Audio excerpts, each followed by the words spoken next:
Hey guys, how's it going, Steven? What up? Hey, Uh, Christian. Oh, give me 1 second. I gotta mute the YouTube version. oh, no, All no right. problem at all. All right. Hi, All good. buddy. Hey, I'm good. hey guys, thanks for tuning in. So this is part of the Proko Ukraine fundraiser. This entire week we're doing live streams to raise funds and awareness for the humanitarian efforts in Ukraine. If you'd like to go there and donate, go to proko.com/Ukraine. And today we have Steven Zapata to show us how to do some cool art. Sick art. It's gonna be It'll be dang. art. It'll be art. It's gonna be sick. Okay, dude. Would you like to introduce yourself as well, Steven? Oh, I never know how to do this. Hi, my name is Steven Zapata. I've drawn. I always try to couch it. Let me try to give. I never do my more professional potted biography, so I'll try to do it. I have been a professional designer, illustrator, and art educator for over a decade now. I went to Art Center College of Design out in Pasadena, California. I have since then relocated to New York City, and I have done a little bit of everything in the design and art worlds. I've done concept art for video games, I've done production, I've done advertising, I've done storyboards, I've done end credits for Disney movies in completely different styles than stuff that I'm used to. I'm think online I'm known most for my pretty little pencil drawings. I've been a speaker, I've been a teacher, I've designed theme parks, restaurants, bars, homes for cars, You judged a Proko sustainable challenge. environments, everything. I've judged a Proko challenge. That's probably the biggest thing on there. Yeah, I think so. That's the top of the resume right there. So yeah, that's me. That's me. That's my more professional autobiography. But yeah, my more personal one is I make art and I try not to worry about it. That's really the big deal. Well, thanks again so much for your support, Steven. It really does mean a lot. My pleasure. You guys are doing a great thing here. I'm happy to Thank you. contribute however I can. Please, everybody, if you have not yet, go check out that fundraiser page. Consider Raised. donating. If you can't donate, share it around. That's a huge help as well. But if you can donate, there's all sorts of stuff you can grab there with your donations. And don't forget, for basically everybody, charitable donation is a tax deduction. So yeah, wink, wink. Well, also, I mean, 100% of the profit or the funds are going to go to charities, so we're not taking any of it. And all of the charities they're supporting humanitarian efforts, so feeding kids, helping refugees, like funding hospitals, that sort of thing. Yeah. It's all good, man. Yeah. Spreading some love. Spreading some love. Yeah. Beautiful. Well, people are saying your hair is always on point. Magda Dana says hello. Hello. Hi, Magda. Oh, yeah, okay, cool. I just have short hair. I wouldn't say it's ever really on point. I have no hair. Yeah, you shaved it off. You went all the way. It's all gone, man.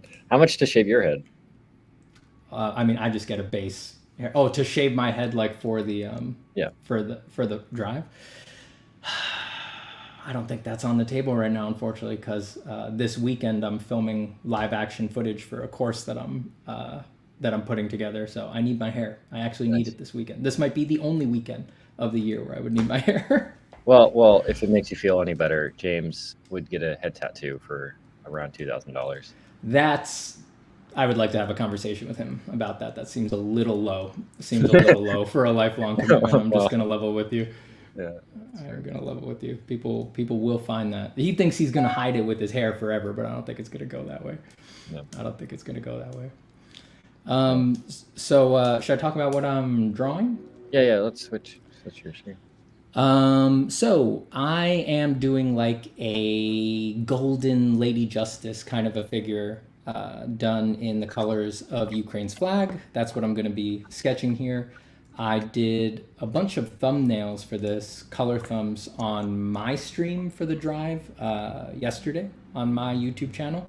So pretty typical process for stuff like this, for all kinds of illustrations. So I sat on stream and I did these three. So this was the first one, sort of a symmetrical, horizontal format. I did this one, trying to look for some variety. I think this is the one I'm going to develop on this stream. I feel good about this one. And not symmetrical, trying to get a more dynamic composition, slightly more dynamic. And then I did this one where I sort of set it outside and looked more at the full body. I did these in typical thumbnail fashion, completely from imagination, just to get the initial color feel and light feel, just kind of unobstructed by anything. And yeah, I just picked this one soft, always flexible to change, but I just picked this one soft. Since I had the idea from imagination, shot a quick photo of my wife just in a similar pose, put a lamp down by her like waist level. And I used that to do a little bit of an edit on it. And I'm just going to poke on this for a little bit. And that's what I'm going to do, and answer questions and talk. I wanted to easy bake oven it like a cooking show, because in my experience, now that I've done a few of these Proko streams, you wind up talking a lot and you don't get a lot of art done. So I wanted to have it kind of in and just have to poke on a few things. And but yeah, I'd love to answer questions, see what's going on with everybody. And it'd be, I don't know, I always think it's cool if we can keep it kind of weird. I don't mean like off topic for art, it's still about art, but more unusual. Yeah, more unusual questions, maybe more advanced stuff. I think there's a lot of coverage for the beginner things out there in the art world, but you hear some of the more existential and you hear the existential things and things to do when you're like 10 years in, 15 years in, 20 years in. You hear that stuff less. So if anyone has any specific stuff about that, or they want to skew things that way, I'm in, baby. I am in. I'm going to be reading chat, by the way. So sounds good. I will be looking at all the questions. Yeah, feed me questions, whatever you want. Well, somebody said, I'm doing okay. Doing okay. I'm very tired. I have 12 hours of streams today. I'm not stopping until 8 p.m. tonight. Man, that's intense. But I'm excited. It's gonna be cool. I'm talking with lots of cool artists. Yeah, that's always fun. Yeah, spending the day talking about art, I really can't complain. But still, talking about art can be really tiring, because just like a high level concepts. So you're still a trooper. You're putting. I know that gets tiring, even if it's fun. Well, somebody said I can very easily do a One Punch Man cosplay. To start with a extremely esoteric, complicated art question. I think they're probably right. Yeah. Oh yeah. I would have to agree.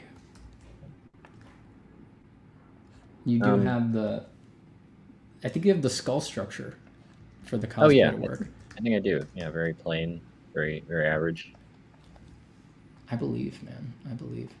I'm gonna make this a little bigger since I'm gonna poke on it a bit. Yeah. Well, so would you say at this stage in illustration, most of the heavy lifting has been done? Well, in terms of composition.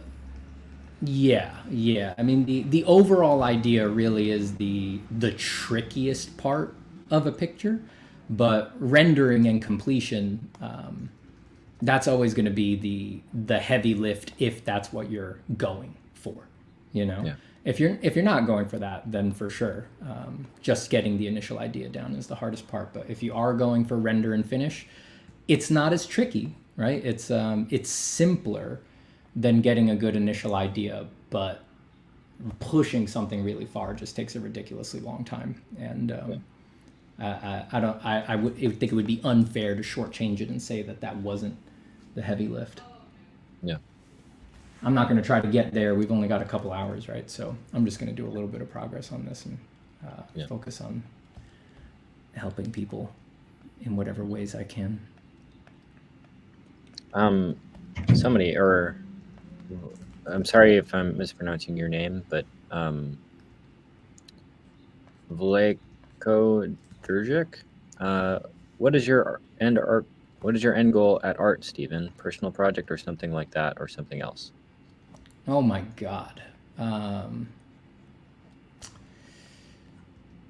right. End goal right off the bat. So I try to refrain from saying what my end goals are.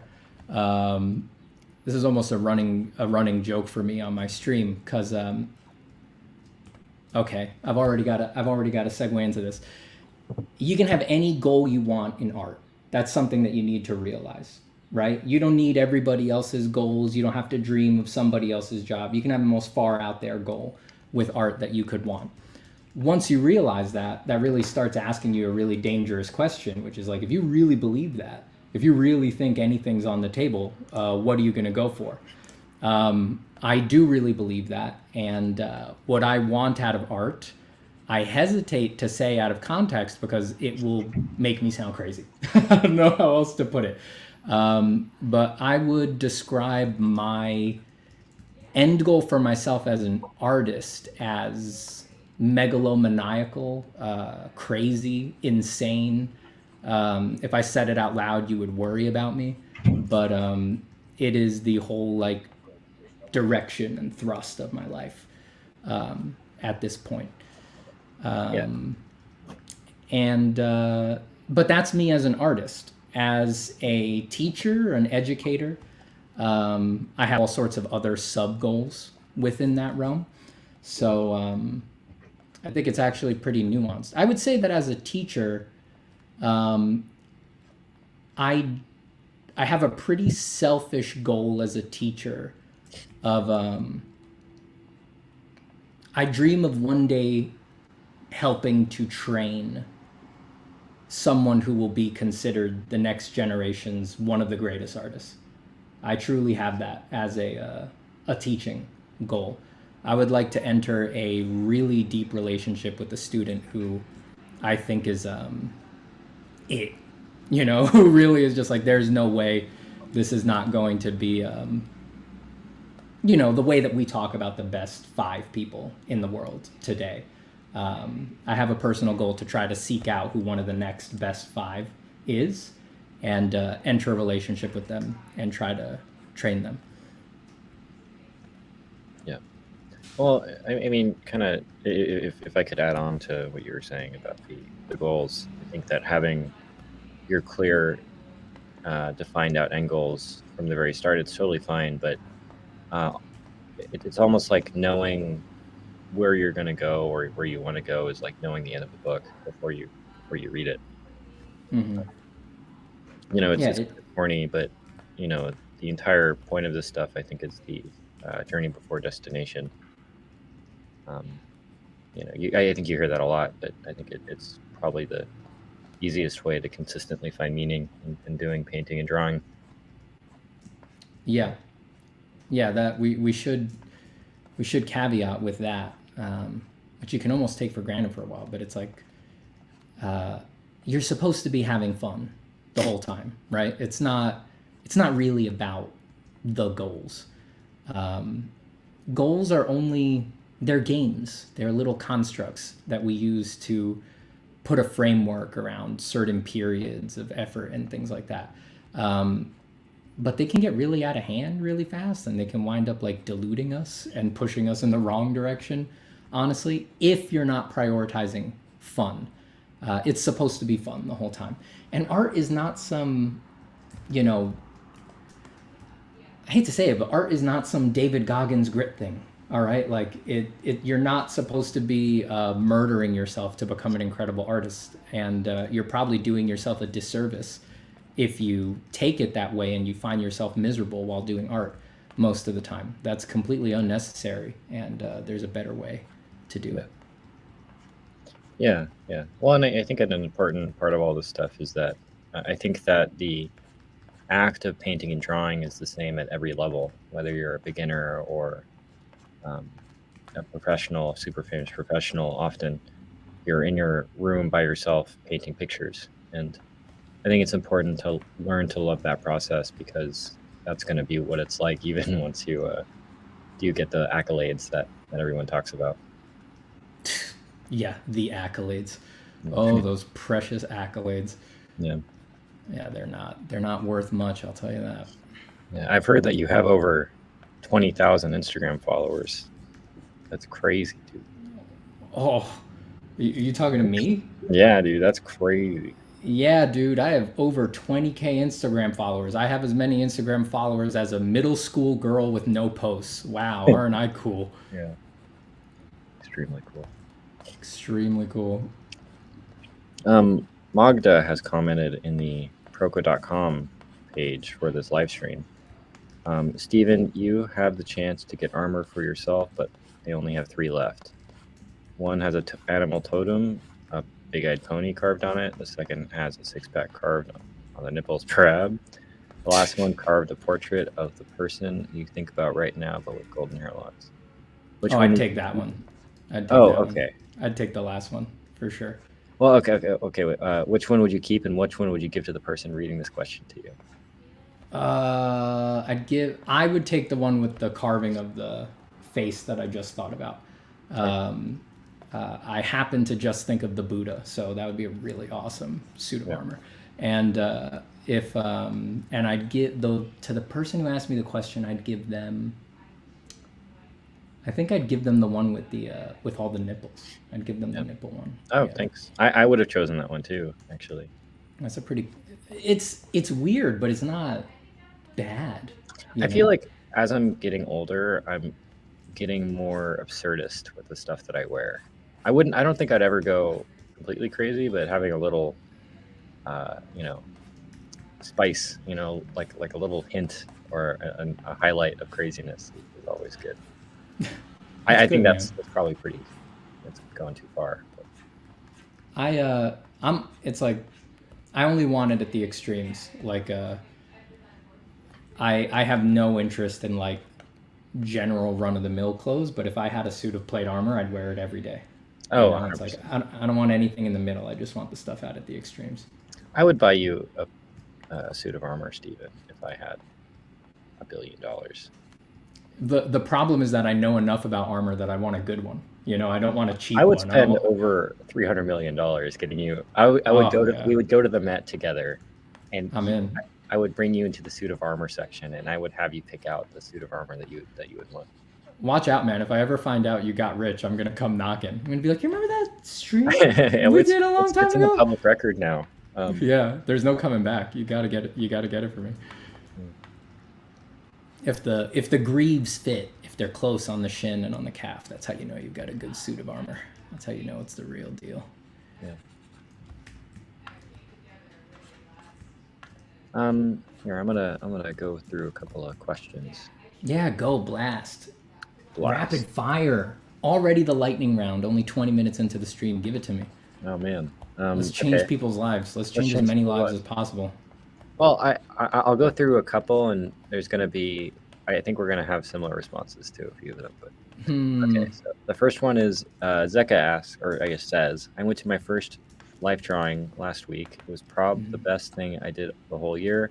I could never imagine how good it would be to me in getting more personal with my art. Life drawing is the best. I don't think there's a question in there, but I would agree with you. Figure drawing is extremely useful, extremely fun. Love it. I'm in. The next statement is, how can I start making money as an artist? Please help. Would you like to answer that, Steven? Start. So it depends what you have available to you. So for me, the most reliable method is have connections. So if you do have any connections already, pull them. Start dragging on those, and just knock on people's doors and say, any jobs around? Anything you can toss my way? What's going on? What's your feel on the market? Just start poking on your connections. Art is very much a squeaky wheel gets the grease kind of an industry. So if you don't have connections, that's a bigger problem. Get them, right? Go to cons, go to conferences, whatever you need to do to start making friends who are in the industry, and then start poking them. if you're completely antisocial and the idea of making connections makes you feel like, oh, I'd rather like not even make art, which is definitely a thing for a lot of artists, I have bad news for you. Depending on certain career ambitions, it is absolutely a requirement. It's not optional, and you're gonna have to get over it. And but if you want to be like a complete freelancer, right, where you really are just isolated all the time, and you're entry level, I would make a small portfolio of things that are relevant to a small audience, right? So, like Dungeons and Dragons people. I mean, everybody, this is not a small audience anymore, but just to pick something. Um, People who run D&D campaigns, dungeon masters who want illustrations of their monsters and or moments or things like that. Make a vaguely related portfolio and then go on the subreddit for those things or any other kind of community, get on a Discord for that or something like that. And then just be the annoying person on that Reddit. Just constantly be posting your art and saying, I'm available for commissions. Wow, don't you want to hire me? Check it out. I just did this one. Just be annoying, get over the cringe, squeaky wheel gets the grease. Artists are very bad business people, so you'll have almost no competition because most artists are unwilling to do that stuff. They're just dreaming of the day that some big company will knock on their door unprompted, which is not coming. So I think that's my general advice for someone at entry level. Yeah, no, if any of that stuff feels anxious, anxiety inducing to you, like you were just talking about figure drawing workshops, and just getting involved in some small way in your community is probably one of the best things you could do. It's I met tons of people at figure drawing workshops that are professionals or went off to go and be super professional, and one thing led to another, and they're my close friends now, and that was just me just trying to get in practice time. I think inevitably the more you get involved in the art community, the more I guess good things will happen to you. Yeah, you need friends in this world, and people need to know who you are. And and if you go silent for too long, unfortunately, art is also a little like, what have you done lately? If you go silent for too long, people kind of just assume like you're out. I don't know how else to put it. They assume you quit or you went into the studio hole somewhere and things like that if they haven't heard from you for a long time.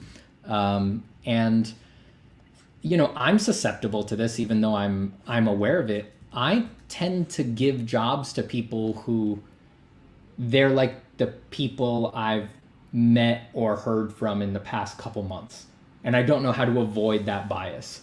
I know tons of artists, but yeah, I tend to when I'm passing along a gig or something like that, I tend to give it to people who I've been chatting with lately. So you got to be around. Yeah. Herschel asks, do you have any recommendations for resources for writing, like YouTube channels or books? I'm confused where to start because learning materials are so chaotic out there. For our industry, when I was teaching at Art Center, I taught in the entertainment design program, and I taught one of the hardest classes in the whole program for seniors or people further along in the program. Was called dramatic narrative, where you had to write a story. I made people basically do movies, right? You had to write a movie in 14 weeks flat. No, well, not write it, but you had to pitch it with a 5-minute pitch in 14 weeks flat. And the way I designed the curriculum, I had the students only write for the first 6 weeks, 6 to 7 weeks. They just focus on what actually happens in the movie. And then they produce all of the artwork in a 7-week crunch to make about 12-ish pictures to give them a illustrated 5-minute pitch. And their 5-minute pitch was rehearsed, like razor sharp, as perfect as they could get it. I took that class back when I was in school. I taught it. I looked at a lot of materials for what would be the best required reading for that class, and I've never found anything better than Save the Cat by Blake Snyder, I think that's his name. It's a famous screenwriting book. It has problems. It's very 90s Hollywood LA. It's a little cringe now when you read it. A lot of it hasn't held up, but for accessibility, you can read it in an afternoon if you want to blow through it, right? Probably most people will read it in a couple days. I have never read as dense and concentrated and simplified a introduction to what makes a story tick. And he teaches it to a formula for blockbuster movies, basically. Not blockbusters strictly construed, but just Hollywood big budget movies. But it applies to everything. You could use the exact same structure for a comic book, for a novel, anything. So that book is my big recommendation. If you find you have more time, my favorite book that I have read in those circles is Into the Woods by There's two people who wrote screenwriting books that have the name John at the beginning. I forget. Into the Woods by John York, I want to say, and I think Anatomy of Story is by John Truby. Into the Woods is my favorite. Into the Woods by John York is correct. Got it. That one takes longer to read, but it's more holistic, I think. Magda asks, question, why does Steven like Pontormo? Why? You mentioned this artist during the stream, and I need answers. Are you implying that you don't like him, Magda? I think Pontormo is a bad artist. That's the distortions. I like the distortions. That's really it. Yeah. He has excellent. He did really skewed and interesting drawings that I don't know. I always found inspirational. He's kind of like I always thought he draws kind of the way El Greco paints. But I guess he also painted kind of the way El Greco paints. Oh man, that Pontormo painting of Christ being taken off the cross. That's the good stuff right there. Everybody back off. That's the bomb, dude. Is that the best painting? No, not at all. No, the best painting is the Flagellation of Christ by Bouguereau.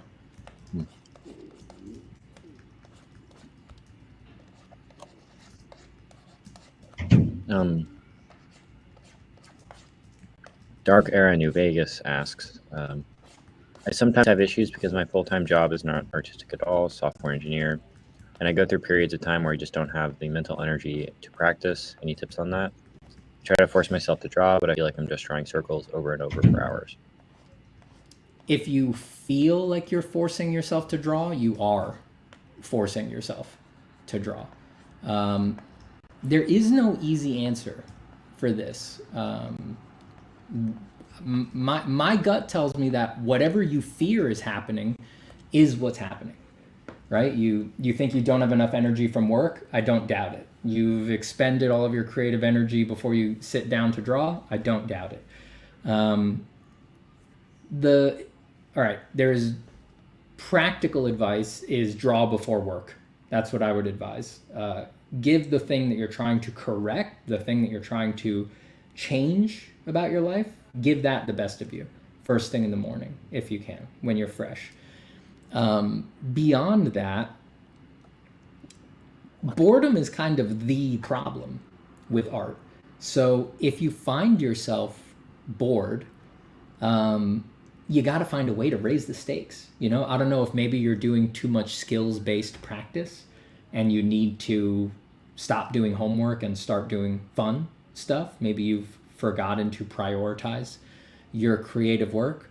But if you're still doing your creative work and you're still bored, you might need to reconnect with it, make it more ambitious, make it more dangerous, make it more personal. Do something to raise the stakes so that it kind of gets your hackles up and you want to be into it again. It's not easy. If you want to be a professional artist, part of the skill set is being able to sort of conjure interest in what you're doing whole cloth out of thin air. So it's not easy, but it is a necessary skill at a certain point. Yeah. I think that's what people are paying for generally too. Is I guess um, somebody that's being inspired and able to do that. Um, It's I had very a, important. yeah. I remember I asked Ian McKegg the same question, and he pretty much said the same thing. He told me that have two sketchbooks. Have one that you do for your studies and your practice, drawing eyes and anatomy and that sort of thing. Then have another for drawing the things that you truly love in it. And don't show anyone those sketchbooks. Just and don't even do the art with the intention of showing anybody. Just do it, and that inspiration will generally be enough for you to, um, pull you out of any um, lack of energy sorts of thing. Like it'll inspire you essentially. Yeah, you need you need it's almost gotta feel special, you know. It's almost too obvious, but it's like don't put your whole creative force onto boring stuff. Like, keep yourself interested. Do something you really care about. Making art is hard. Doing it over a very long period of time is hard. It hurts. And if you're going to put yourself through that for stuff that you're just like, it's kind of whatever. I don't know. I'm just drawing, blah. It's like, of course you're going to bounce off. Of course you're going to quit. Like, it's way harder than that kind of emotionality can muster. You know, you've got to be like really invested in what you're doing if you want to do stuff that is as good as your benchmarks. Because don't forget, your benchmarks are the best stuff in the world, right? No, none of you are benchmarking off of mediocre stuff. All of you are benchmarking off of the best stuff in the world. So mediocre motivations will never produce stuff that is hitting those benchmarks. I don't know, there's no nice way to put that, but that's just the truth, man. You got to be really into it. I think another part of all this stuff is that there are no real rules to art training as well. Like I meet some students sometimes who are like, oh man, I really want to do my illustration. I really want to do the art I want to do, but I have these Vanderpool eyes I have to do. I'm behind in my Bridgman studies. And it's like, sure, those Classic. things are important, but if you're foregoing the art you truly want to be doing just to, you know, do cooler Bridgman studies, I think it's sort of like almost missing the point of the Bridgman studies. I honestly would not even say they're important. Yeah. I wouldn't even give them that. I think I would never begin from the assumption that doing Bridgman or Vanderpool studies is important. I've done them, but I think that I think it should be the other way around. I think if you want to do Bridgman or Vanderpool studies, you should be making a really good case for why the hell that is relevant for the kind of work you want to do. And if there's any confusion there, don't waste your time. That's what I would say. It's like there's not enough time in life. So don't just somebody says, "Oh, you got to copy Bridgman in a day." Who cares what they said? Don't trust them. Don't listen to them on that. Like, if you go analyze, you go figure it out, you go look at Bridgman and you say, I should do Bridgman because I specifically want to draw ripped men with the bodies of 1920s boxers leaping through the air. That's a good reason to copy Bridgman. I wanted to do that, so I copied all of Bridgman 3 times through, right? But that's one-to-one the kind of stuff that I like drawing. If you want to draw people who are wearing clothes all the time, don't do it. It seems so obvious. Don't do it. Go copy people with clothes on, right? And I learned anatomy from some of the best anatomy teachers in the world, right? Like, I'm into it. I love the skill-driven stuff, right? Like, I love that stuff, but I'm not going to lie to you and say that anatomy stuff, which I learned probably as deep as most artists learn, right? I'm not going to lie to you and say that that is always like when I'm drawing someone with clothes on, that I'm like the secret of pulling off these clothes is that I know the tensor fasciae lata, and I know how many layers of perpendicular abdominal muscles there are underneath the surface abdominal wall. It's like that means nothing. It does not contribute, you know. So don't get caught up just lying to yourself about what's relevant and what's important, so that you don't have to do the hard stuff, which is ironically the fun stuff, doing the art that you actually want to make. That's what you need to focus on. Yeah. And I Sorry, think I get emotional. Apologies. yeah about the Vanderpool studies. Yeah, well, I know plenty of really professional artists that if you ask them to do an academic figure drawing or a Vanderpool study, they would fall apart. But they can do some of the best art I've ever seen. It's my favorite art.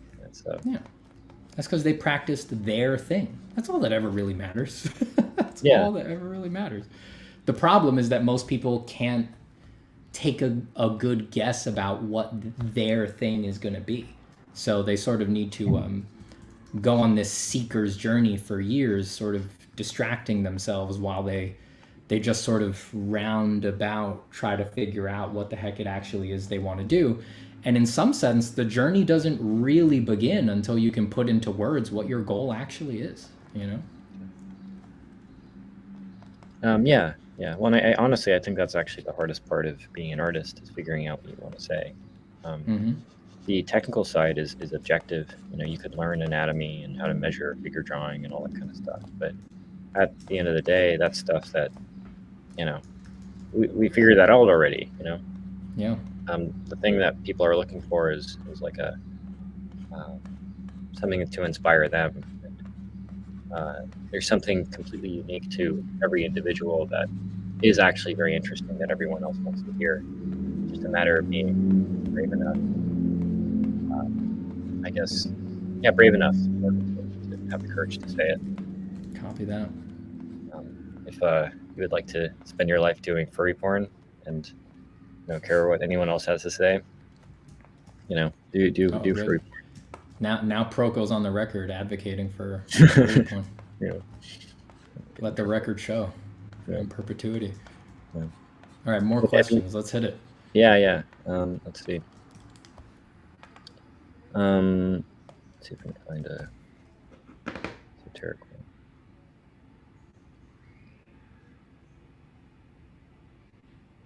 one. Well, this is relevant. SV asks, how do you deal with making bad creative work despite working hard on fundamentals?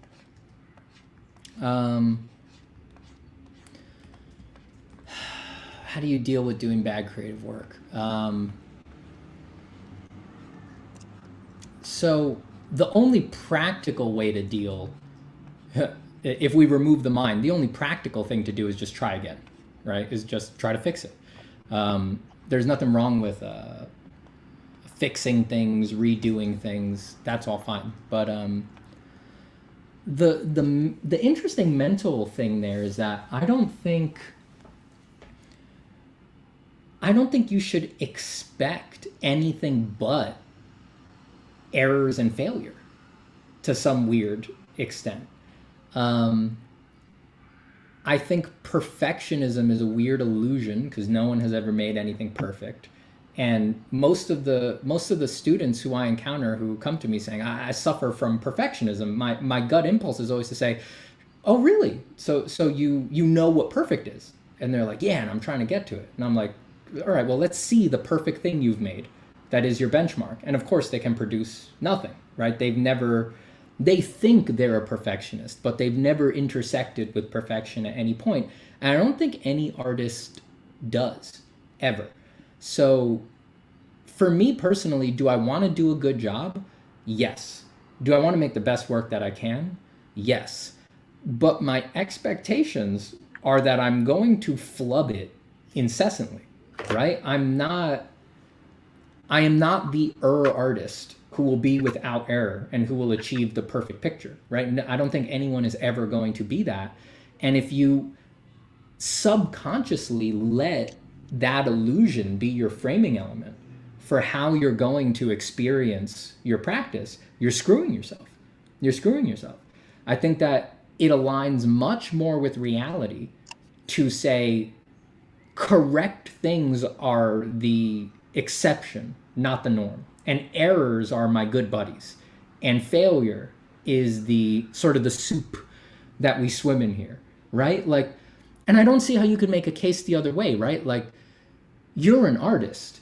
The reason you're an artist is because you can always imagine something better, right? And imagining something better is like that. It's cheap. It's nothing. It's less than air.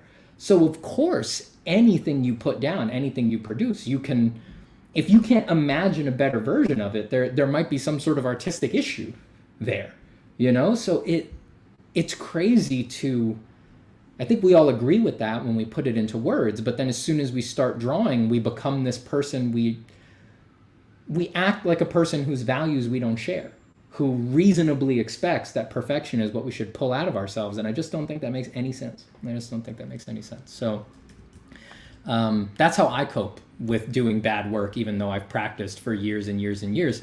When I do a bad piece, I'm trying to be completely honest with you. When I do a bad piece, my whole emotional reaction is that makes perfect sense. And then I move on. I don't lose a lick of sleep over it. I really don't. I remember art's hard. Of course you're going to make bad pieces. Yeah. Well, I remember some of the, I was talking to Eric Guest about this, and he was saying the best art advice he would give anybody wanting to become an artist is to not tie any portion of your self-validation to the quality of your art.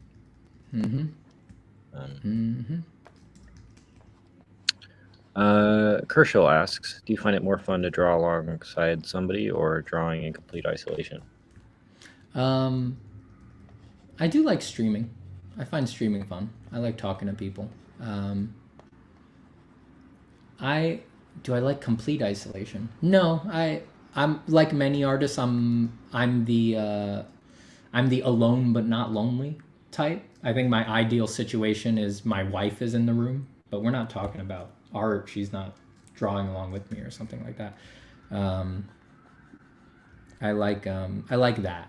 You know, there's other people around, people you can have energy with, but they're not necessarily engaging the artistic process at all. You know, just want some human companionship.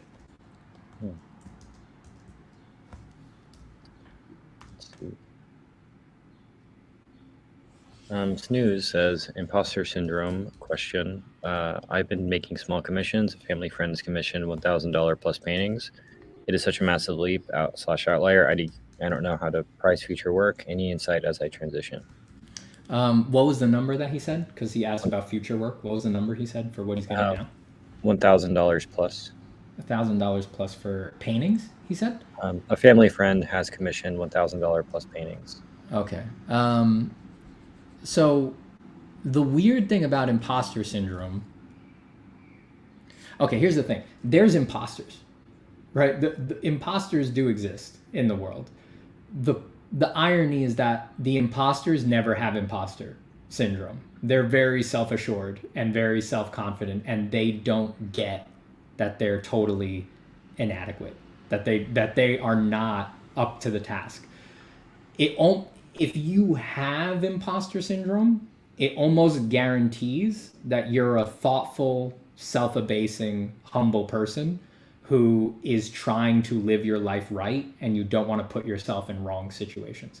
So the irony there is that if you have it, you probably don't need to worry about it. Just keep doing what you're doing.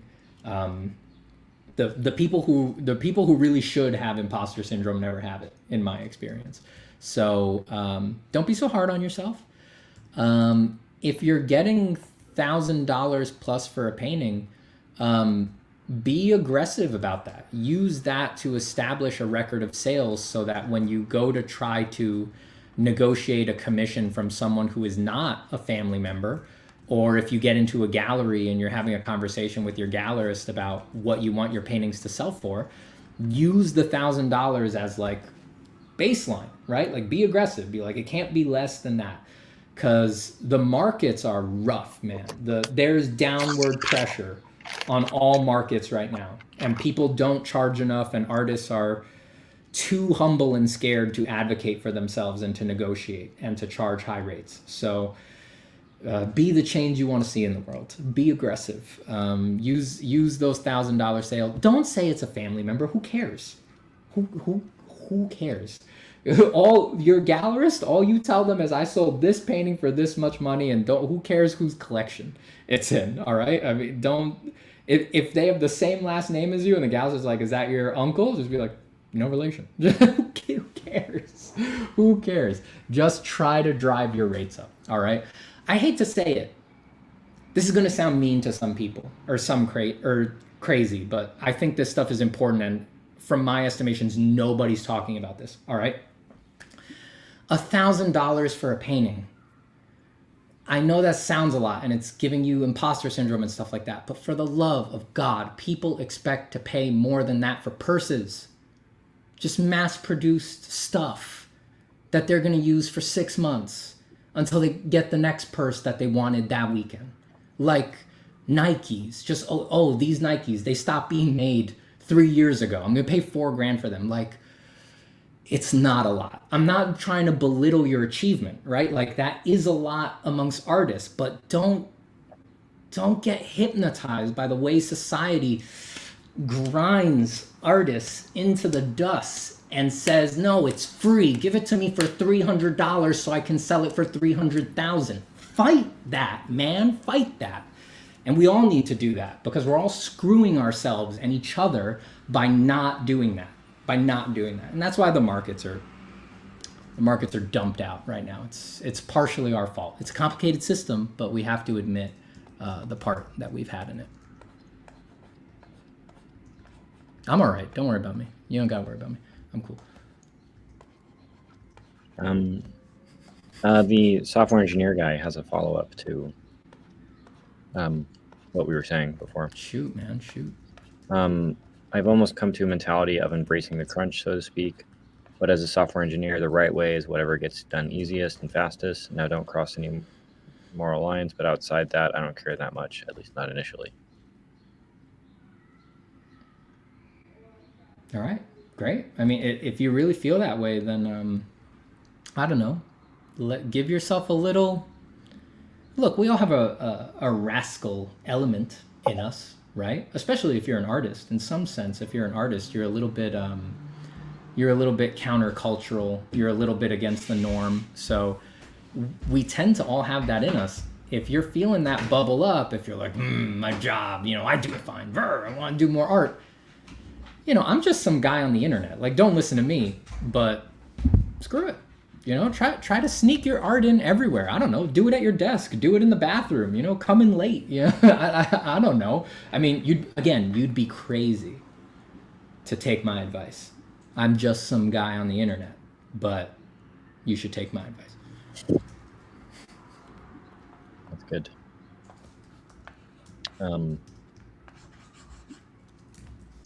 What sort of habits should an entry-level artist have to think?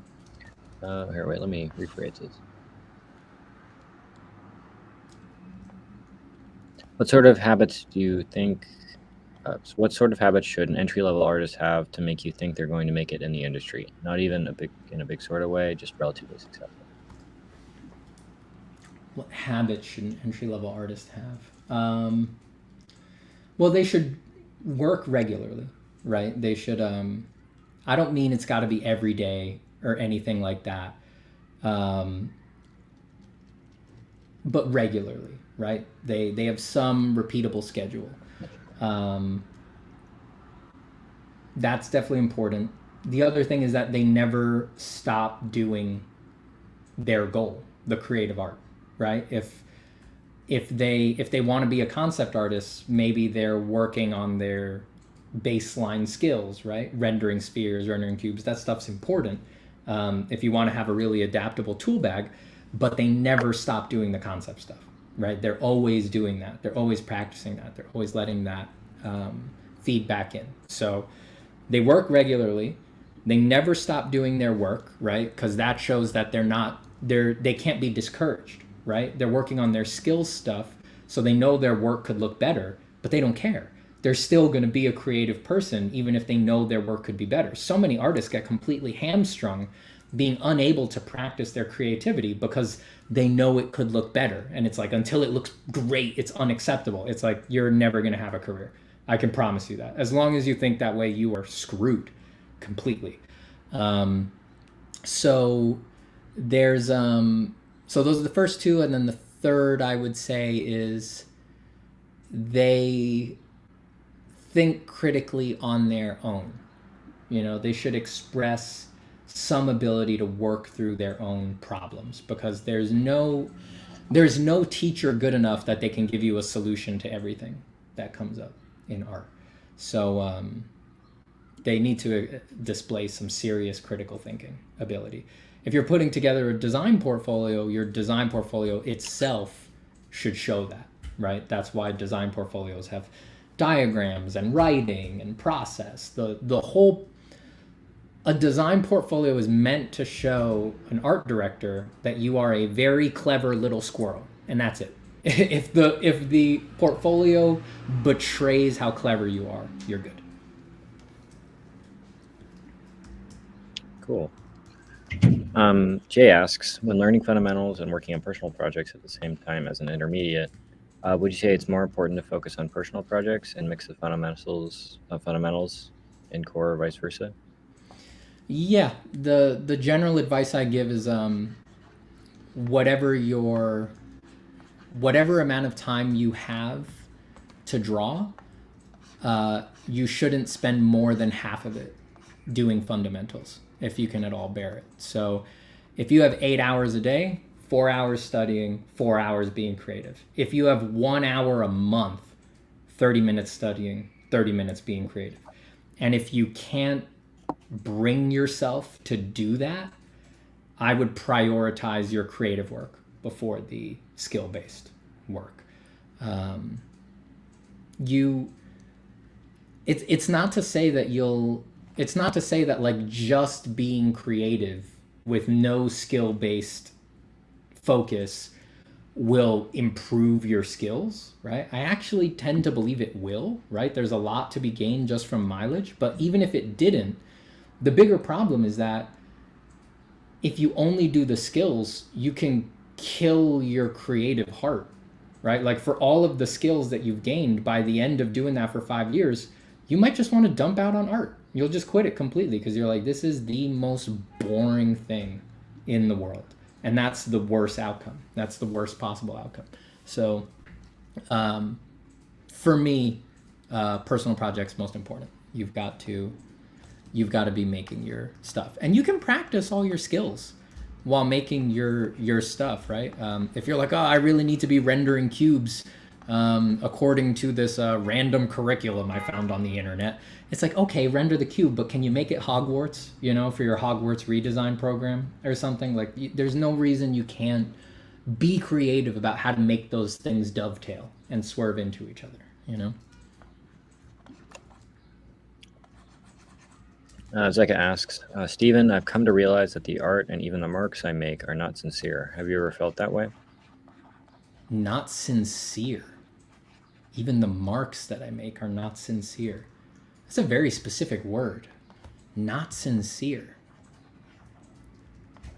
I'm not sure I really know what you mean by that. Do you mean that you're hesitating or that you're scared? I don't know what it would mean for marks to be insincere, but if your art in general feels insincere, that I feel like I know what that is. You're just like not connecting with your work, or maybe you're doing work that is very driven by what you imagine the markets are and things like that. And to that, I would say stop it. Stop immediately. Turn it around. Go write down what you really want out of your art practice and things like that. Because one of the worst things an artist can do is wind up being known for, or only getting paid for, doing work that doesn't align with their values, And I don't, when I say values, there's no moralizing energy there. It's not about what's right or wrong or something like that. Just your values, like what you like in art, what you think about art, and how you want to make your money, and what part of you is being monetized or what part of you is known, right? So values very widely construed. If you miss the mark on that, that kills most artists' souls, and that's a disaster. That's an existential disaster for an artist. So you should avoid that at all costs. You should do everything you can early on, if you can, to make the industry you get into, what you get paid for, what you get known for, make it align with your values. Don't let yourself get sideswiped by some foolish wish that you're just like, oh, if I just get into this part of the industry, you know, daddy will love me finally. It's like, there's nothing there. I promise you. It's a dead end. There is nothing there. Oh, we got a super chat. Yeah. Oh, nice. Thank you, Aisha W.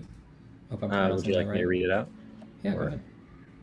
Aisha donates $20. Been a while since I caught Steven Zapata live stream. This is a deep thought, raw rants. You will always be the art teacher we all need. A real unapologetic honesty hooks me every time. Oh, thank you. Very kind of you. We'll give it straight to Ukraine. Thank you, Aisha. Yeah, well, so again, we're doing this the stream to support the Proko Ukraine fundraiser. We're supporting humanitarian effort in Ukraine. So if you'd like to donate money, that will go to feeding kids, helping hospitals, helping refugees, that sort of thing. Go to proko.com/Ukraine. Let's see. EDC asks, does artists' creative potential correlate with how much knowledge they have?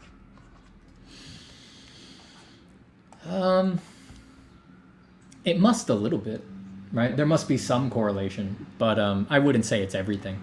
You know, your creative potential is determined by a huge amount of variables, I think. So I don't think you could chalk it up to one perfect correlation or anything like that.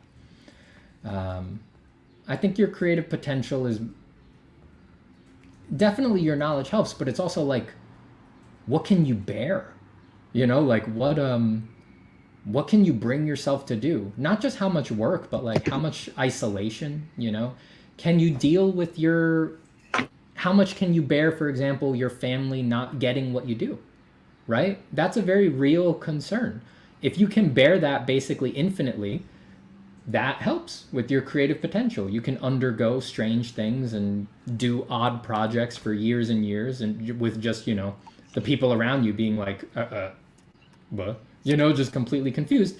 That completely ruins some people's lives. So other people just can't bear that as much. So there's a lot of factors to what your creative potential is. It's very nuanced, very complicated. If you feel like you're not knowledgeable enough, like, you know, learn more. It'll be fine. You get to learn your whole life, you know? You got time. Keep going. Salatino asks, question, first off, I love seeing so many young masters enjoying painting. I thought new generations didn't appreciate art. Any tips on painting transitions of value and keeping a painterly look? And keeping a painterly look. I think for painterly look, one of the best things is getting comfortable turning form with hue instead of value. I think that does a heavy lift for a lot of people. It's like, let me make a new document here.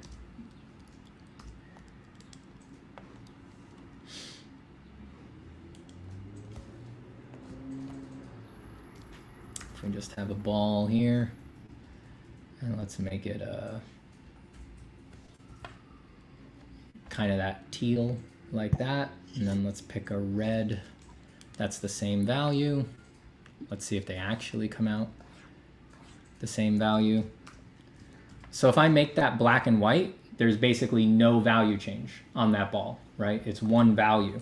But because the shape is right and it's where you would expect a form roll to be, you can't help but read it as a sphere, right? That shouldn't work, right? If there's no value change, it shouldn't be possible for there to be a form change, right? But that's the magic of painting. You can actually bend form considerably with no value change if you keep your hues highly separated. if you're looking for like the really colorful painterly look, the Impressionists were really good at this. Modern painters like John Asaro, I feel like I see him do it a lot. I think this is a big unlock for painterly look, because you can preserve a lot of values and get a lot of mileage out of each brushstroke without blowing your contrast hierarchy and muddying the picture up, which is probably painting priority number one, keeping things simplified and broad and within a nice contrast hierarchy. Did you wear that shirt on purpose?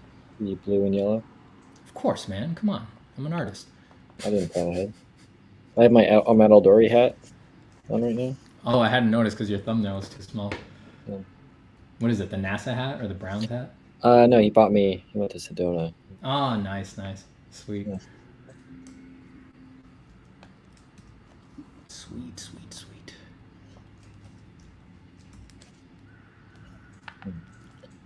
Let's see. By the way, I'm reading questions from chat if anyone has any questions. We're almost at $35,000, by the way. Nice. This is very cool. As they say.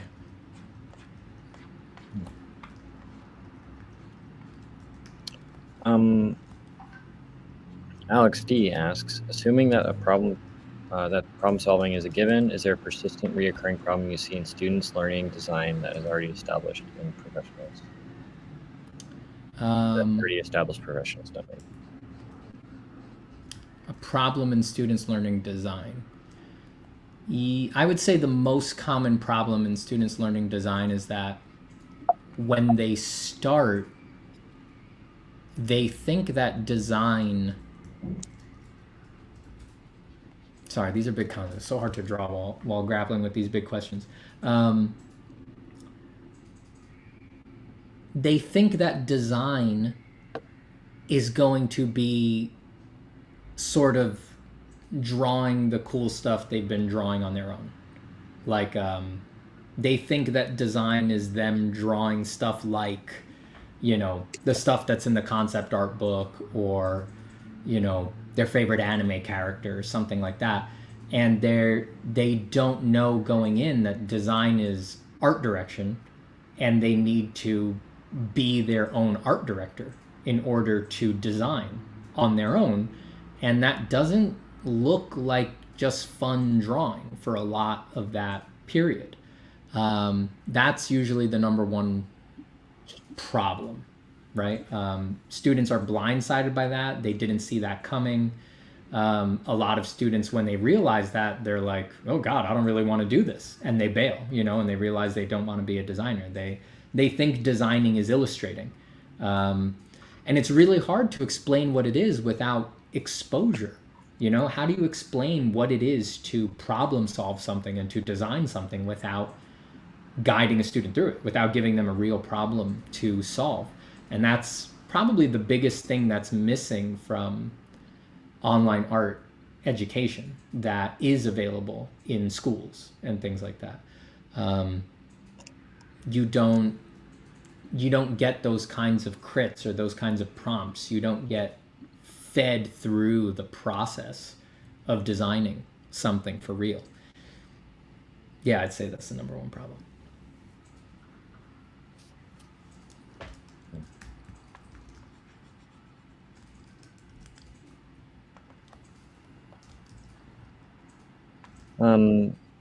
Favorite old artists you would love to see, love to watch their stream.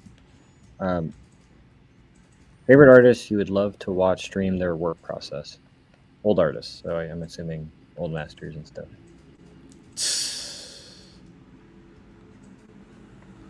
Interesting.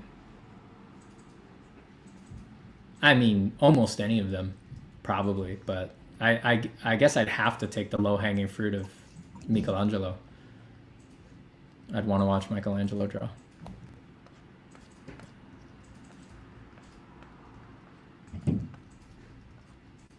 Cool to see Sargent. Another obvious one. Yeah.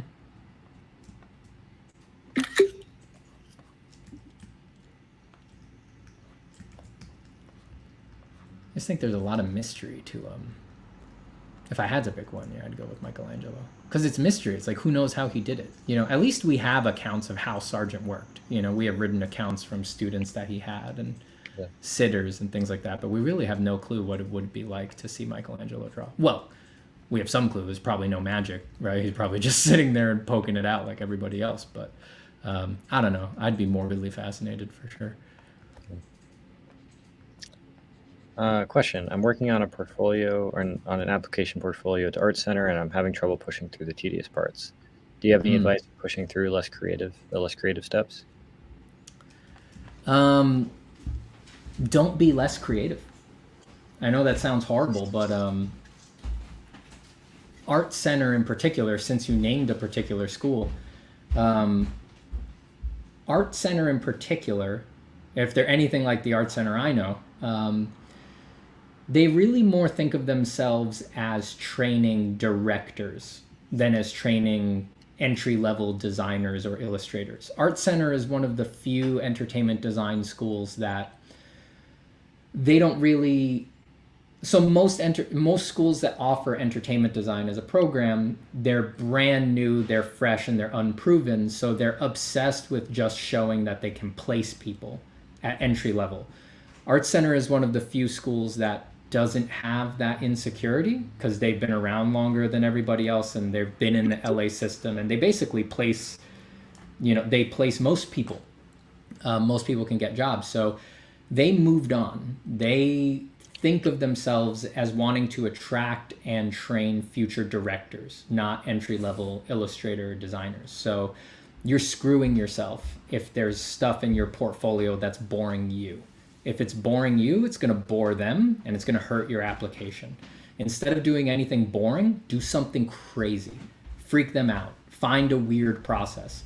Think like a fine artist. Get odd. Art Center likes that stuff, right? Don't break it completely. You still got to get a nice finished product, right? And you still need to be clear if you're going into like entertainment design track or something like that. But if you show them that you have a cunning mind, they will see the makings of a director in you, and that'll make it easier to get in.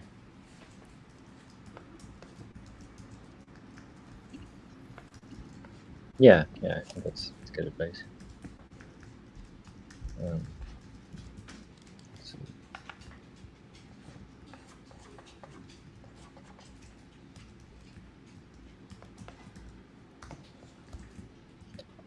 Snooze says, I associate you with Paradise Lost. What draws you to that epic? And are there any modern stories being made in any medium you think will inspire artists in hundreds of years like Paradise Lost has?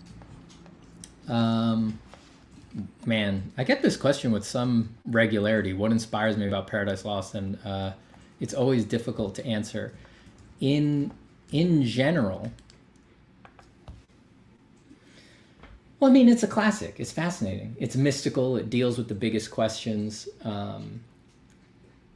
I think it's a truly mystical book to some degree. I think that some of the weirdest secrets and some of the grandest questions are in there. So I love it for that reason. But I also just love it because, I don't know, for me, were better sentences ever written. That's honestly how I feel. 9 times the space that measures day and night to mortal men, he with his horrid crew lay vanquished, rowling in the fiery gulf. If you don't like that, you and I have probably nothing in common. Like, I hear that sentence and I'm just like, we never hit it again. That was the top. That was the best. That's my taste. That's really like the purple prose, just like completely over the top, but still sing song. It's like, I love it, I think it's great. So it's my favorite for that reason. And that's sort of enough, that really is sort of enough. But yeah, the deeper themes are really interesting to me. I mean, isn't the character of Satan fascinating, written in that way? And he reads so modern today. That's what trips me out. We see Satan and we read into him a more modern conception, right? Like he is a being of God that has turned against him, but does he have free will or doesn't he? Did God know everything he was going to do or didn't he? Like, we read all of our modern existential questions into Satan, but the interesting thing is that Milton had a completely different viewpoint. It was like, it was all given to him. He thought all of that was real. He thought that it was revelation, you know? That's amazing to me. My favorite thing in the world is stuff people really believe. When it's really crazy and people really believe it, I'm into that. I like that. And Paradise Lost doesn't get much better. There are a few things get better than Paradise Lost for that, you know? He says it right up front in the preface. He says it right up front. He says, he said, so that I can explain the ways of God to men. That is a crazy thing to say with no irony, to open your book. And that's what Milton really meant. I hope that gives you some idea. I mean, there's a lot there. Super interesting. That's a good. Yeah. Let's see.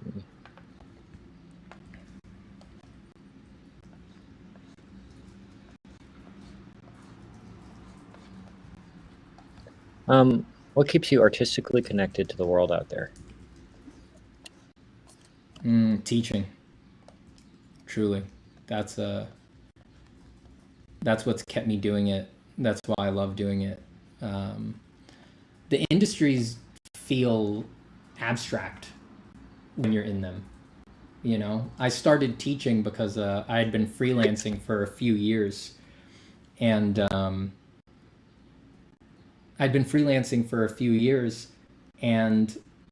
I started disassociating from my job. I would just like get an email that said, this is the picture we need, or this is the edits that we need, or these are the notes, or these are the sketches we need, and then bullet points.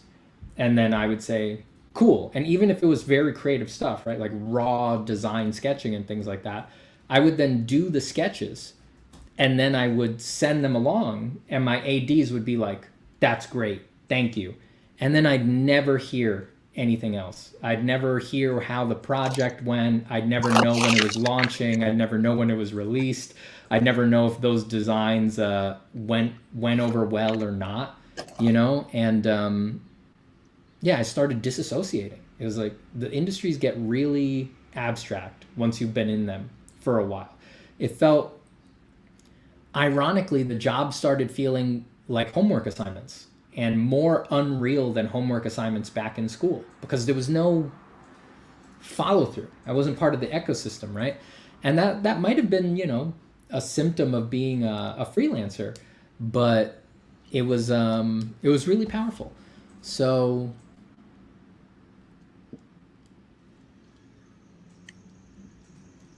yeah, that was one of the big things that motivated me. Wait, what was the first part of the question? I lost my train of thought. Let me see. I believe it was what keeps you artistically connected to the world out there.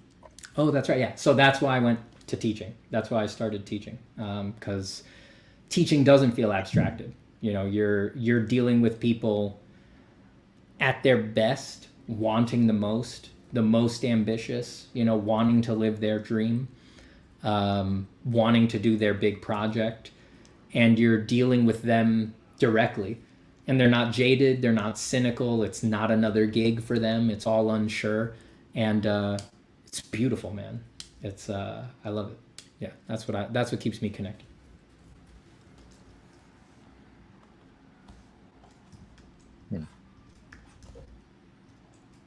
How do you tell the difference between focusing on a drawing, what you like, versus being stuck in your comfort zone?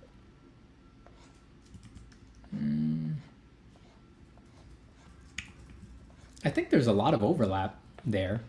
I don't know if you should expect that there be no overlap. I think it makes perfect sense that stuff that you like drawing would at some point become your comfort zone. And wouldn't you want that? I mean, wouldn't you want, if you really care about what you're drawing, right? If the stuff you like drawing is what you'd like to be known for and would like to have a career out of, wouldn't it be great if it was your comfort zone? You know, wouldn't you want that? I don't think it's a bad thing. You just got to be conscious of what you're trying to get out of your practice. I think I wouldn't worry about it too much. The problem is if I think the real problem is if your comfort zone is stuff you don't want to be making. That's the real problem. If your comfort zone is stuff that you have no interest in producing or being known for, that you got to turn around.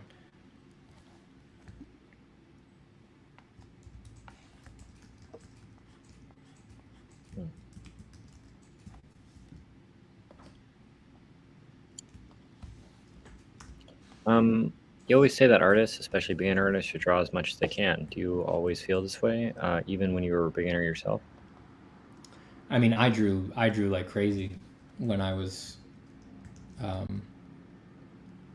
beginning. Okay, if you're asking for a more nuanced idea of that,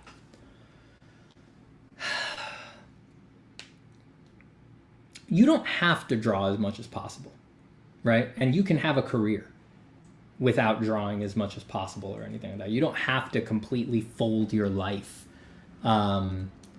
into drawing, but if you can bear it at all, you should probably do it, because there's few things as heartbreaking for an artist as having a picture that you otherwise really like. You like the idea of, you like the theme of, you like the mood of, you like the originality of.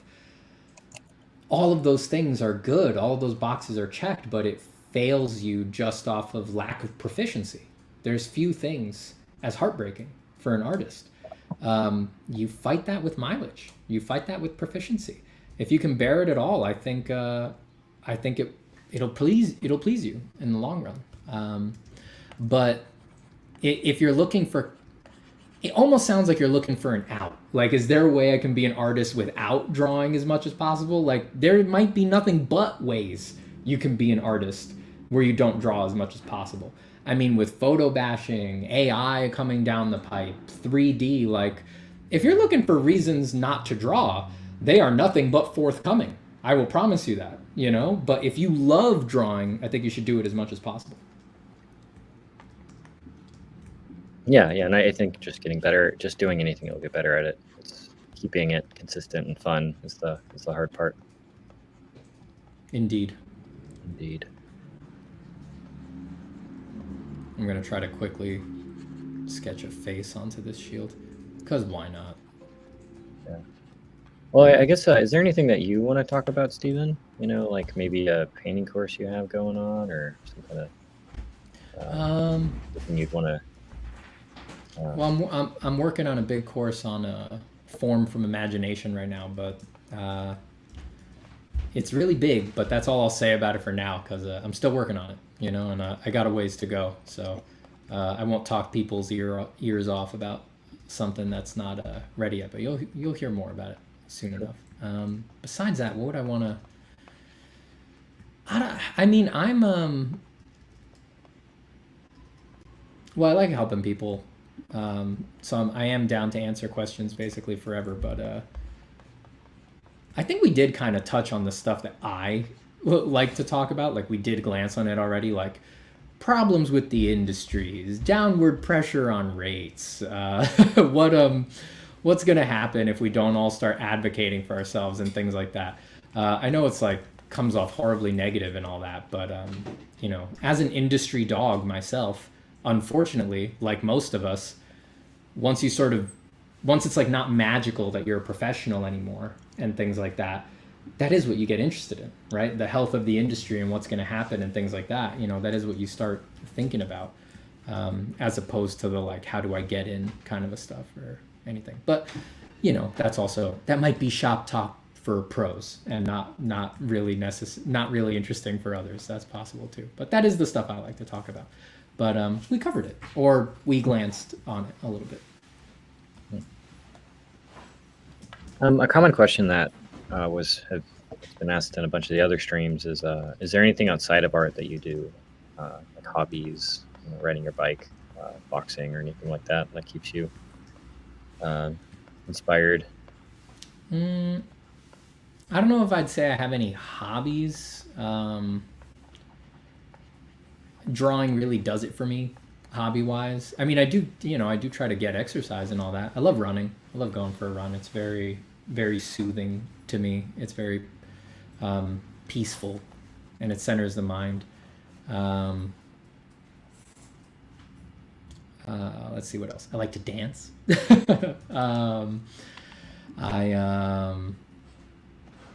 don't know. I'm into existential things, so I'm a meditator and all that.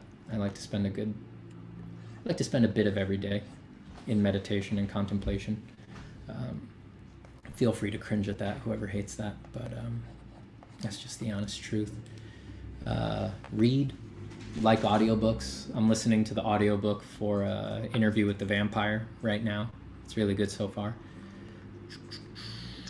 That's me. I'd say that's me.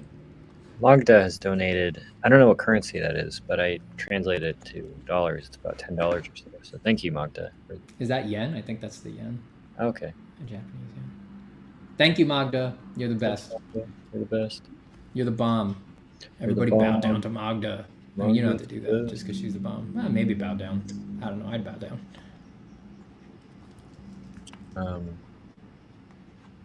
Let's see. Average asks, how important is exercise for artists? Somewhat self-evident, but I know I'd be interested if it informs your practice. For me, it's essential. I'd go crazy if I didn't exercise. I mean, you can't be inside all day. I would put it up there as one of the top priorities personally. That's good. Yeah, I think can't be happy if your body is rebelling against you. Yep. Exercising is also really good for the brain. Studies have shown it like improves memory. It does a bunch of stuff to the brain that nothing else will do. You can't replace it with other stuff. I think you gotta exercise. I really think you gotta exercise.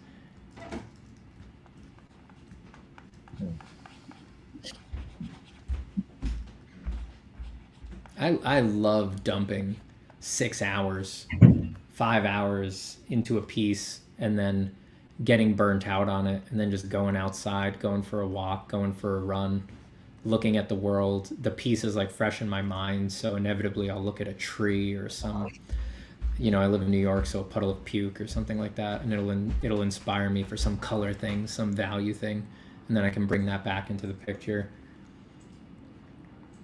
That's really nice. And your best ideas tend to come when you're in the zone, like in the shower, driving, out for a run. It's very common for ideas to come there rather than when you need them. Thanks, scumbag brain. Cool.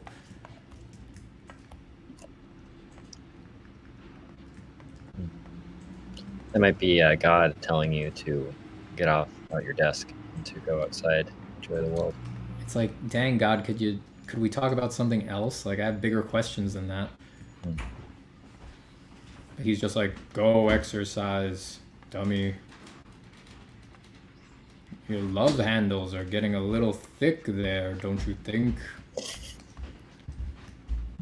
I'd be like, yeah, but what about the interface between consciousness and matter? And he's like, I have to go. Don't worry about that. That's not for you. Just exercise. Shut up. Ride your bike.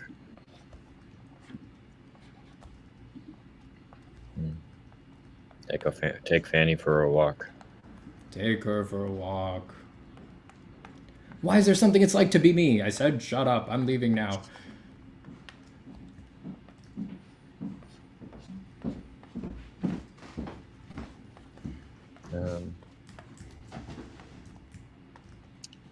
Hornet579 asks, with a project for a portfolio for entertainment design, how personal to the artist should it be?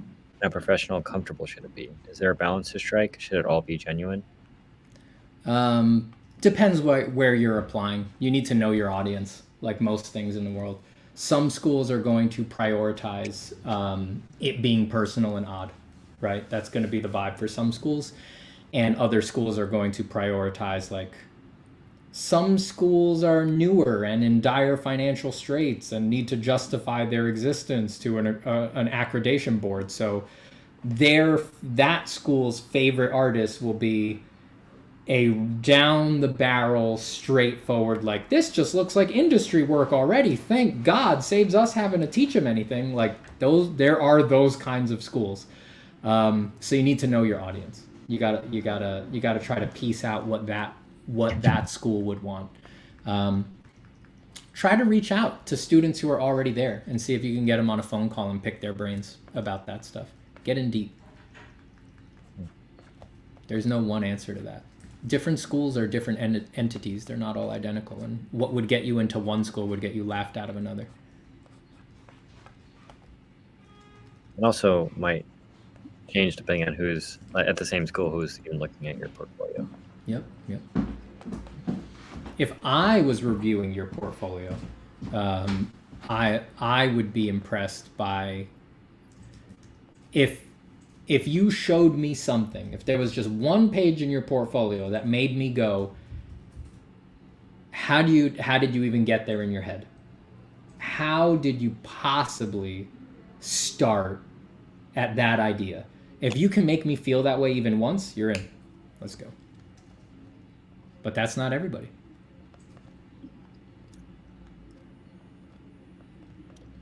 What creative tricks do you use when you find yourself stuck? Stuck. Well, I've been a designer long enough that I don't really get stuck anymore. I mean, I can get lazy and distracted like anybody else, but stuck? I don't really get stuck anymore. I mean, after you've designed a bunch of stuff and been through enough projects, you realize like there's always a question you can ask, right? You can always like make a flow chart, make a spreadsheet. You could be like, all right, well, if these are the 5 main prompts of the project, have I achieved each one of the prompts? You know, if these are the 3 main themes of the project, does every element of art in the art direction communicate the themes? Do the shapes communicate the themes? Do the colors communicate the themes? Do the values communicate the themes? Like, once you have that tool bag, once you have the designer's mind, like, how are you going to get stuck? You know, you're never going to be able to. There's too much stuff to answer, too many different ways to look at it to ever feel like you have no idea where to go next. You know, if I felt truly stuck, I'd show it to my wife. You know, I would just show it to someone that I trust and be like, what do you think? What's going wrong here?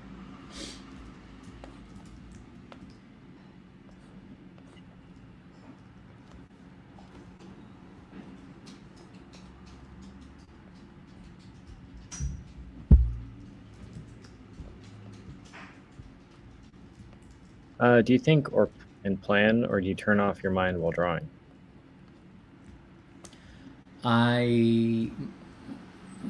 My go-to answer here is that when the pencil touches the paper, when I'm drawing, no planning, automatic, unconscious, ideally no me. There's just nothing there. But then I run diagnostics and I correct things consciously. So I'll do, like, if I'm going to touch down here on this wrist, right? And I'm like, all right, I'm going to snake a highlight to make this look more gold over this. I may have that conscious thought as I go down, but then as soon as I start touching, it's chaos. It's just there. I'm empty. There's nothing there, right? There's no need for me. You know, the hand knows how to do that. And then once it's done, I look at it and now I consciously go good or bad, right? Oh, it needs a correction. It needs to thin out more down here, right? So I had that conscious thought for a correction. And then when I do the correction, again, I empty out. I do the correction with no thinking. So it's a flicker back and forth like that. Anytime the pencil is touching the surface, ideally, there's no self. I'm not present. It's just Zen action.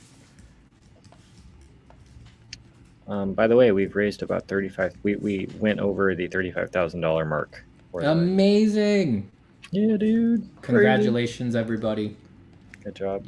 You all did it. Thank you, donors. You're all awesome. Yeah. That's so exciting. Oh, how did my layers get messed up here? Good job, everyone. Average asks me, what am I reading at the moment? I'm reading Dune again. Nice. It is one of the best books ever written. And I plan on going through the Stormlight archives again at some point, at least Way of Kings. I gotta pick that up. I read the first Stormlight book, but then I didn't keep going. Way of Kings is really solid. The other ones are also very solid, but Way of Kings, if you're gonna read anyone, definitely. I mean, it was dang good. I remember it was dang good. Strength before weakness. Journey before destination. Aisha W has a super chat for $10. Wow, thank you, Aisha. How do you push past a commission you aren't interested in while still remaining motivated to produce something you are proud of? If I'm really, well, hopefully the money is enough that it doesn't matter. A lot of these things get fixed if you charge enough upfront, right? If you really charge what you feel you're worth and what it's going to take for you to be interested in doing this, then you'll rarely find yourself in that situation, because you'll just be like, all right, I got to make the money, and you'll just get through it. If that's not the case, if it gets really bad, if I'm really like, oh my God, I'm so disinterested in this that I'm in danger of not delivering it or something like that, which, let's be clear, it's got to be pretty bad to go that far, right? If it does get that far, I will make time, right? So this is not some little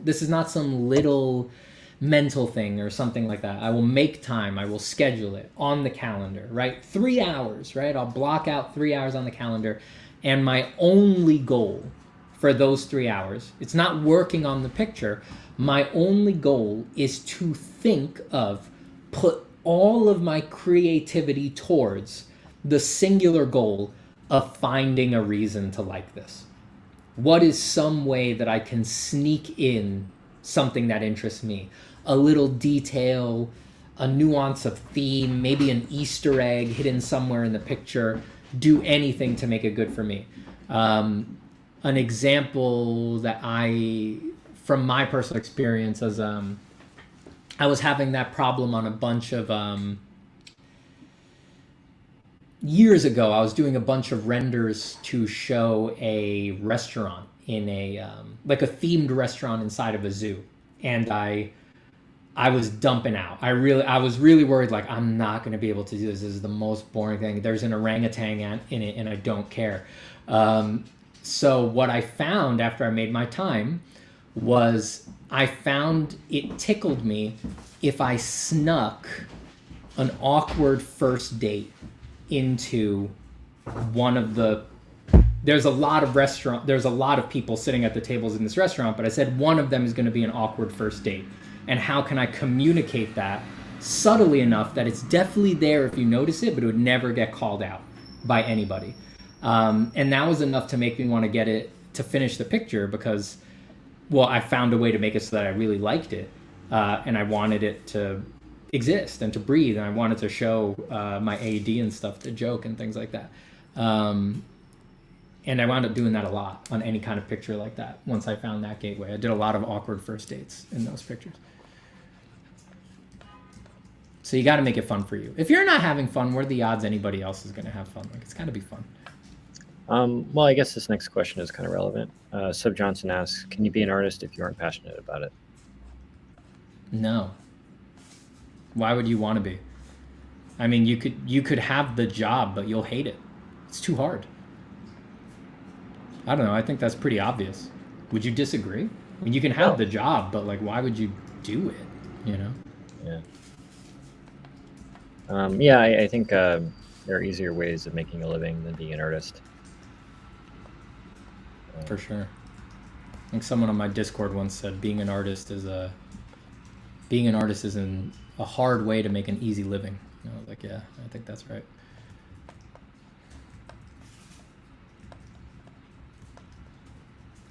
Yeah. Aisha says, spend time finding a reason to like it. Interesting. Mm-hmm. That's doable. Mm-hmm. The problem is that, I don't know, we as artists, we tend to do all this stuff background while we're working on the picture and thinking that that's enough, that we're sort of giving it our full cognitive overhead, and we're really not. So I think it's really useful to actually just carve out time to think. Who would have thought, right? Like to actually just sit with only the goal of thinking through a problem. It's amazing how we think we're super creative people and stuff like that, but we tend to do all of our thinking on the fly, right? And we rarely make time to contemplate and to ponder and to think things through. It's like try actually setting that time aside. Put the drawing away so that you can't noodle on it while you do it. Just sit and stare at a wall and think.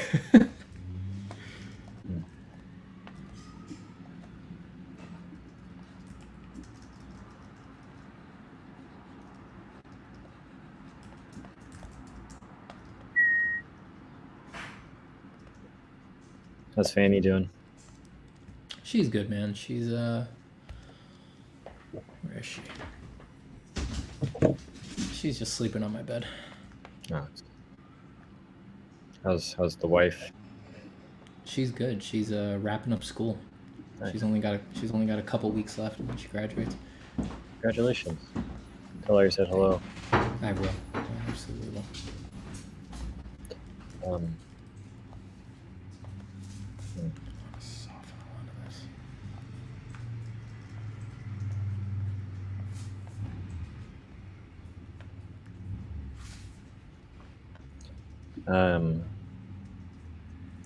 If anyone would like to ask any questions, I'm still reading from chat.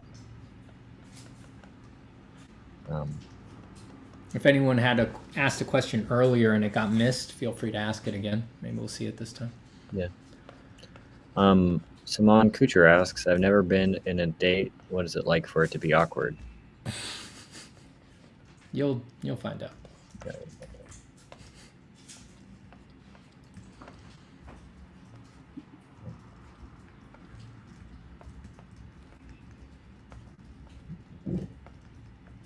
Do you have any workshops or anything planned? Not right now. I would like to do another one before the year's out, but I don't have anything committed right now. No. I'm just putting my energy into finishing the course right now.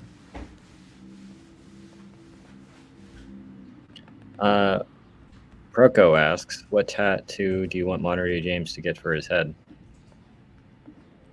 Is it the back of his head? Yes. Top of his head? Yes. Back of his head. Maybe an arrow and this side up. Like an Avatar: The Last Airbender thing? No, I meant like a cardboard box kind of a thing. Okay. Somebody's asking when a new Sketchy Van podcast will come out. Yeah, I've been focused on Proko stuff a lot recently, so I've not been doing as many of those. But I had Alvin Lee the other day. I had Steven Silver. I gotta watch that one. I gotta watch that Steven Silver one. Steven Silver is a very wise man. I really enjoyed that one. And Maxwell as well coming out. So those should be coming out sometime in the next week or so. How long we got? We got about 20 minutes left in the stream, right? Yeah. And then stick around for Jen Classens, I want to say. Is that who Jen? I don't know how to pronounce his last name, but Jen's Classens. Oh yeah, I definitely. I assume I'm getting that wrong every time I do that. Me too. His portraits his art is cool. Oh yeah. Oh yeah. Since we only Steven, have 20 minutes left, I'm doing filters. Let's see what's up with a bunch of questions just came in the chat. Yeah. Go. Okay. Steven, let's get to them all. Oh yeah. We have 12 minutes left. Steven, do you think it is fine if we realized we are passionate about doing NSFW artwork, and one of the reasons we love studying figures so much? Yeah, I mean, I find it interesting that people have so much personal trouble with this. So I personally don't, right? Like I don't do NSFW. I just don't have interest in it personally. But if you do, it's like, that's probably the oldest kind of art. Like you're in good company. Like I really don't, like, it's not unusual or anything like that. That was probably the first thing that ever got scrawled onto a cave wall. I'd put money on it. So um, I if that's what you like, you're just part of the oldest lineage, probably. I think you're good, man. Now, if there's people in your life who are going to give you problems with that, yeah, well, that happens with art for sure. There's a lot of that. Yeah. But it's up to you if you're going to let them determine your trajectory or not, Well, I think we might have been talking about it before, but not all, like art as a thing, I think a lot of people think it's meant to be something that's completely positive and visually appealing and not challenging. But I think the reality of it is that art is actually very challenging, and art can say a bunch of different things. And, if doing NSFW kind of artwork makes you feel like you're fulfilled and it's meaningful to you, I think it's important to pay attention to that. Oh, it's meaningful. Yeah. Extremely meaningful. I find it very meaningful. Fills me with meaning. All right. We should probably move on from that before we go too far. Oh, geez.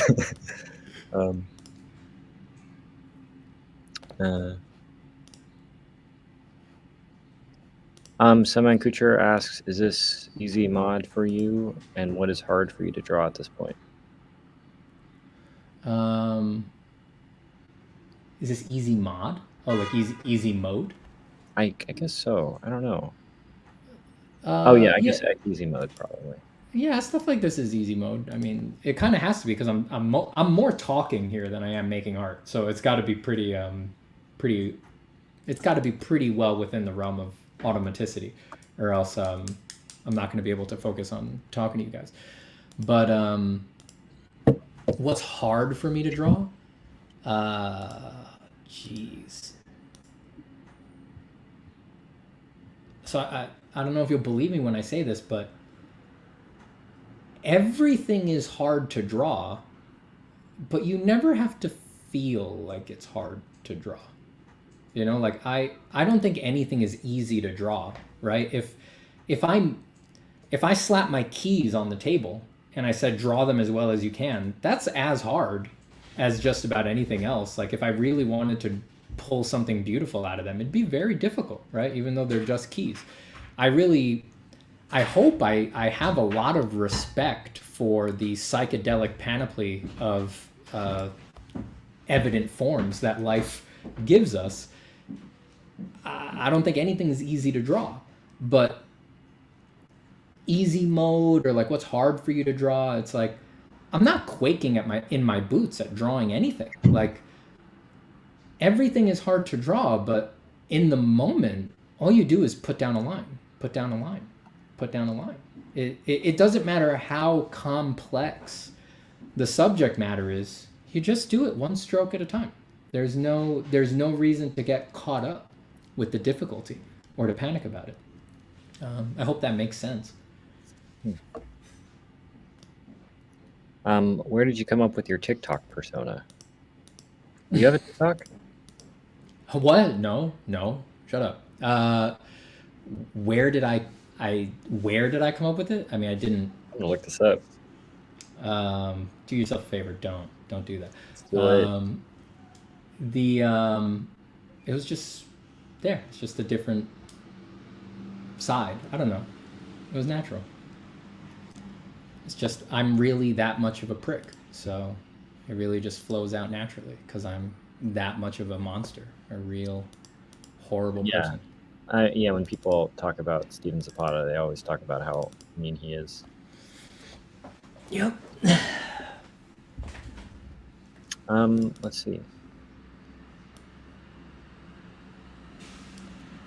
For Bull. All right, okay. Let's. When is a lasting legacy of Steven Zapata episode 2 gonna drop? After I finish my course and get it out, I'll have time for all of the fun things that I love putting out there in the world. There will be more. I've had many ideas on runs for new episodes, so I do want to do them. I just need the time, Even that short one that I made for my streams, it took I think it was 3 unbroken days where I did nothing else, and I worked on it like all day for those 3 days. So I just need time. I don't have a lot of days like that right now. I'm trying to open up more, but. Zeka says, for both, what constitutes a good drawing/drawing session for you guys? I'll let you answer first. What constitutes a good drawing session? A good drawing session is any one where I didn't panic. I really try to internalize my goals. So it doesn't matter whether the drawing went poorly or very well. If I felt at peace with myself while I did it, that's the most I could ask for. I really feel good about that. But on the drawing side, what makes me feel like a drawing is good? I always feel proud if I found an unusual configuration of form that I like. That's why I draw monsters and stuff like that. When I do stuff like, let me pull up my website real quick. Like the part of this drawing of mine that I like, it's like the anatomy stuff is always fun. I like that, right? That's a great time, but I know those forms. So it's like I know I'm going to get them, I can work up to them and stuff like that, but it's this abstracted wing. When I got that I was like, that I like. That's good, because I'm a form-focused artist. I know what I want. I like inventing form. I like designing form. I like mixing it up and breaking it in weird ways. So every time I find a new configuration from my head, I like doing it from my head, that feels good, feels interesting or authentic from my head, that's what does it for me. That's what I like. Yeah, and I would agree with a lot about that stuff. I think that a good drawing session and a good drawing are very much the same. I think I've done pieces of art that I've been proud of, but that's always been in a situation where I've been surrounded by friends, or I've been in a comfortable environment where it's warm and I have some snacks. Comfortable. Snacks are very important. They are. I say that, but I can't snack while I draw. I don't like feeling like the residue on my fingers while I draw. Yeah. It drives me crazy.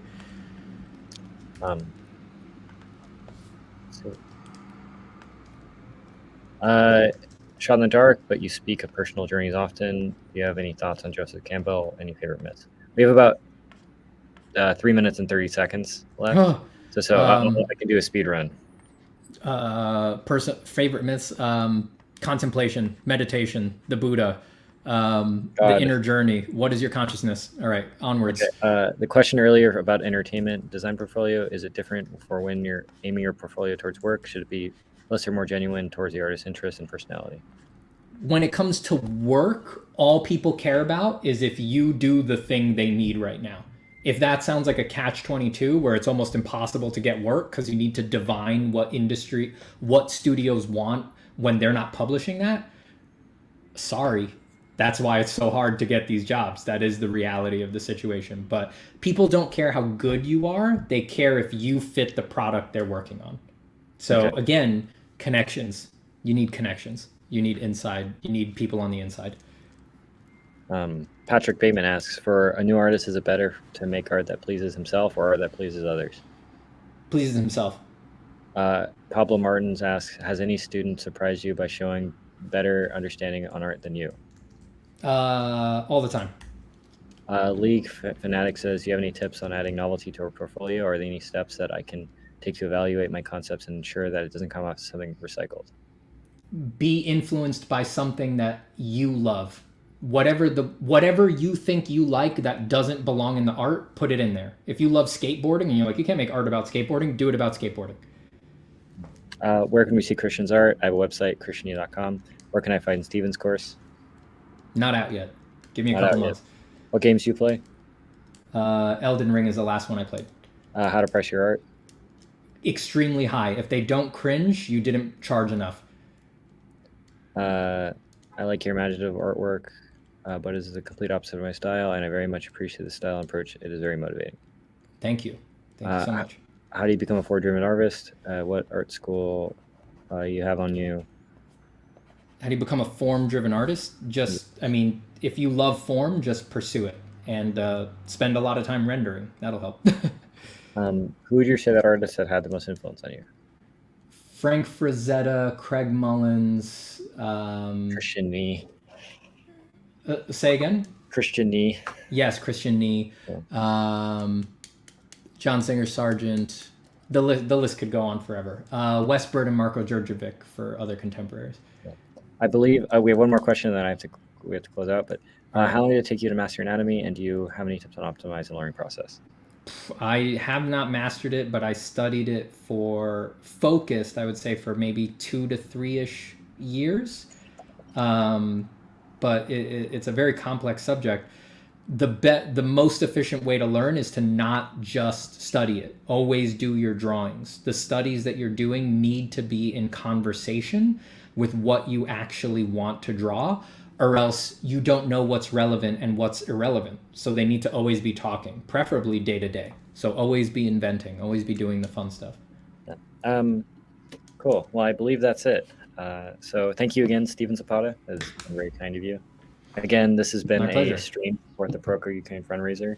We're supporting humanitarian efforts to feed kids and help refugees and hospitals and stuff. If you want to support, go to proko.com/Ukraine. And if you want to follow Steven, do you have any things you would like to tell people about?